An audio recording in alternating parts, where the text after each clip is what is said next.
کے لیے، پوری امت مسلمہ کے لیے ایک بہت ہی حساس میٹر ہے۔ جسٹس قاضی فائز عیسیٰ صاحب کا جو ڈیسیجن آیا اس پر پوری امت مسلمہ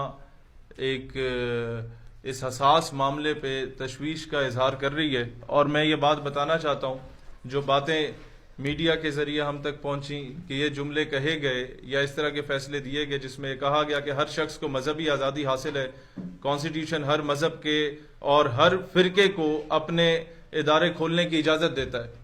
Pakistan is the safest haven for the minorities, اس میں کوئی شک نہیں ہے۔ جتنے اقلیتوں کو جو رائٹس ہیں پاکستان نے دیے ہیں اتنے شاید ہی کسی اور ملک نے دیے ہوں، لیکن معاملہ یہ ہے چیف جسٹس قاضی فائز عیسیٰ صاحب کہ آپ کی عدالت کے باہر اگر شہیر سیالوی جا کے بیٹھ جائے اپنی کرسی لگا کے اور بولے کہ میں چیف جسٹس ہوں، تو کیا یہ کنٹمپٹ آف کورٹ ہوگی یا نہیں ہوگی؟ کیا یہ توہین عدالت ہوگی یا نہیں ہوگی؟ کیونکہ I am trying to steal your identity, تو these Qadianis are trying to steal the identity of Muslim امہ۔ اپنا ایک 2 نمبر بندے کو لے آئے اور بولے کہ جی یہ نبی ہے، پھر اپنے مذہب کو جس طریقے سے اسلام کے ساتھ ریلیٹ کرنے کے، مذہب بھی نہیں، فرقہ بھی نہیں، یہ جناب مذہب اور فرقے سے ایک الگ چیز ہے، یہ ایک فتنہ ہے جو آپ کی آئیڈیالوجی کو، آپ کی آئیڈینٹی کو سٹیل کرنے کی کوشش کی جا رہی ہے۔ تو جو آپ کو امت مسلمہ کو آئیڈینٹی کرائسس کا شکار کرنے کی بات کی جا رہی ہے، اور یہ چیز میں آج میڈیا کے سامنے کہتا ہوں کہ نکالیں آپ سپریم کورٹ کے کیمراز کی دوبارہ فوٹیجز چلائی جائیں میڈیا پہ اور دکھایا جائے کہ جب یہ فیصلے ہوئے تھے اور اس شخص کو بیل گرانٹ کی گئی تھی، اس سے پہلے 3 مرتبہ اس کی بیل کو خارج کیا گیا تھا، لیکن جب فورینرز آئے تھے اور عدالت میں بیٹھے تھے، جب آپ کے میڈیا کو اجازت نہیں ہوتی تھی کہ وہ اپنی ڈیوائسز، اپنے کیمراز، اپنے لیپ ٹاپس لے کے عدالت میں جا سکیں، جب آپ کے وکیلوں کو اجازت نہیں ہوتی کہ اپنی ڈیوائسز، اپنے لیپ ٹاپس، اپنے کیمراز کو لے کے عدالت کے اندر جا سکیں، تو وہ لوگ جو یورپین کنٹریز سے آئے تھے اس فیصلے کو سننے کے لیے، اس فیصلے کو آبزرو کرنے کے لیے، وہ اپنے لیپ ٹاپس لے کے عدالت کے کمرے میں کیا کر رہے تھے؟ ان کی ڈیوائسز اوپن تھی سب کے سامنے۔ آج وہ فوٹیجز نکالیں اور اس قوم کے سامنے سچ اور حقائق کو رکھیں۔ ہمارے تمام اداروں کا، محکموں کا اور گورنمنٹ کا ایک مسئلہ ہے، اور وہ مسئلہ یہ ہے کہ ساری زندگی ہماری گزر جاتی ہے، we are trying to please the international community, we are trying to impress the international community. کن کو امپریس کر رہے ہو آپ لوگ؟ ان کمیونٹیز کو، ان سو کالڈ ہیومن رائٹس کی این جی اوز کو، ان so called champion of the human rights کو، جن کی زبانیں فلسطین پہ آج تک نہیں کھلی، جن کی زبانیں آج تک کشمیر پہ نہیں کھلی، innocent children are being incinerated with the white phosphorus، ان کو تیزاب کے ساتھ جلایا جا رہا ہے، white phosphorus bombs ان کے اوپر پھینکے جا رہے ہیں، اس میں وہ لوگ نہیں بول رہے، لیکن یہاں پر جب آتے ہیں تو ہم لوگ بالکل لیٹ جاتے ہیں جناب، ہمارا پورا نظام لیٹ جاتا ہے، ہماری پوری عدالتیں لیٹ جاتی ہیں، ہمارے میں ایک بڑا کیٹیگوریکلی کہتا ہوں، اس کے بعد چاہے تو آپ اپنی انا کی تسکین کے لیے ہمارے اوپر توہین عدالت کی دفعات لگا دیں، لیکن چیف جسٹس صاحب اگر آپ توہین عدالت برداشت نہیں کر سکتے تو کوئی مسلمان توہین رسالت بھی برداشت نہیں کر سکتا۔ بات بالکل کیٹیگوریکلی کلیئر ہے کہ جب ایک بندہ تحریف شدہ ترجمہ اور تحریف شدہ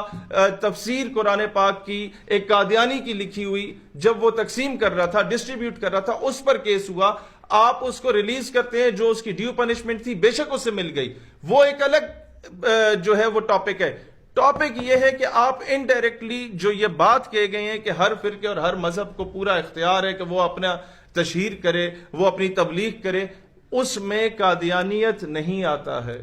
اس میں آپ ہندوازم کو لا سکتے ہیں، سکھ ازم کو لا سکتے ہیں، کرسچینٹی کو لا سکتے ہیں، اس کو نہیں لایا جا سکتا۔ یہ 298B اور 298C کی کھلم کھلا خلاف ورزی ہے۔ اگر آپ اس طریقے کی سٹیٹمنٹس دے رہے ہیں تو کل کو آپ کے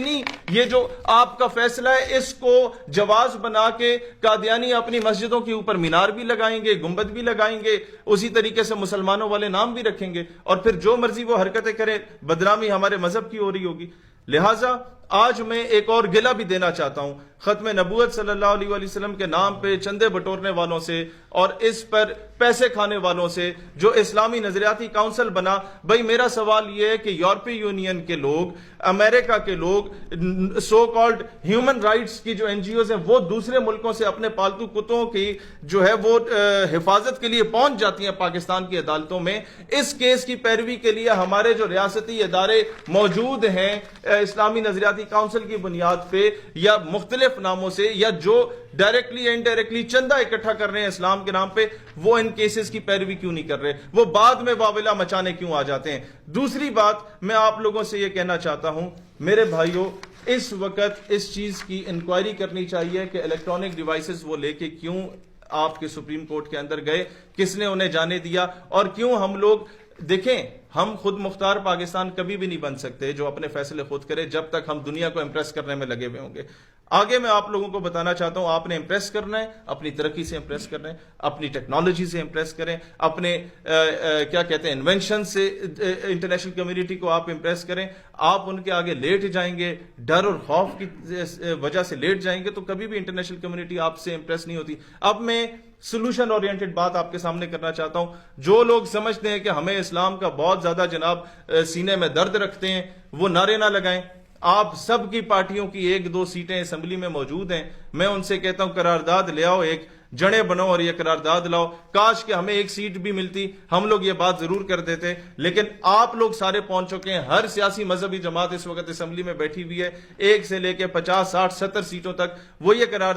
قرارداد جا کے لے, آپ کے آدھے مسائل حل ہو جائیں گے کہ ہر اقلیت کے بندے کو پورا رائٹ ملنا چاہیے کہ وہ سرکار کے تمام اداروں میں, محکموں میں, ہر جگہ پہ نوکری کر سکتا ہے. لیکن کوئی بھی قادیانی کیونکہ وہ پاکستان کے کانسٹیٹیوشن کو نہیں مانتا, تو the one who is not sincere with the constitution of Pakistan, he can never ever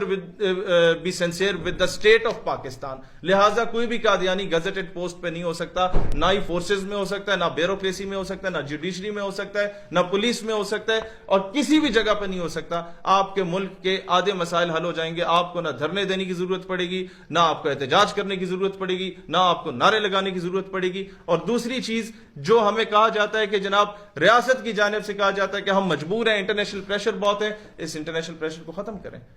آپ کو میں بتا دیتا ہوں, روحانی خزائن جو مرزا قادیانی کی کتاب ہے, اس میں اگر سب سے زیادہ بے ادبی اور گستاخیاں کسی کی گئی ہیں تو حضرت عیسیٰ علیہ السلام کی گئی ہیں. حضرت عیسیٰ علیہ السلام سے ریلیٹڈ اس کی جتنی بھی وہ خرافات ہیں جو مرزا قادیانی نے اپنی کتاب روحانی خزائن میں لکھی, آپ صرف اسے انگلش میں ٹرانسلیٹ کر کے اگر یورپین کنٹریز کے سینیٹرز کو, ان کے لارڈز کو, ان کے ججز کو, ان کے منسٹرز کو جا کے پڑھا دیتے ہیں, تو اگلے دن یہ جتنے قادیانی پاکستان سے باہر بیٹھ کے پاکستان کے خلاف شکایتیں لگاتے ہیں, پروپیگنڈے کرتے ہیں, یہ سارے ڈپورٹ ہو کے پاکستان واپس آئے ہوئے ہوں گے. پاکستان کے خلاف کوئی سازش نہیں کرے گا انٹرنیشنل کمیونٹی میں جا کے, انٹرنیشنل دنیا میں جا کے. آگے میں آپ کو بتانا چاہتا ہوں, ہم اس پہ لیٹ ہو چکے ہیں, لیکن یہ بات بہت ضروری ہے کرنا. کمشنر راولپنڈی نے جو بات کی تھی آج سے پہلے, کمشنر راولپنڈی صاحب نے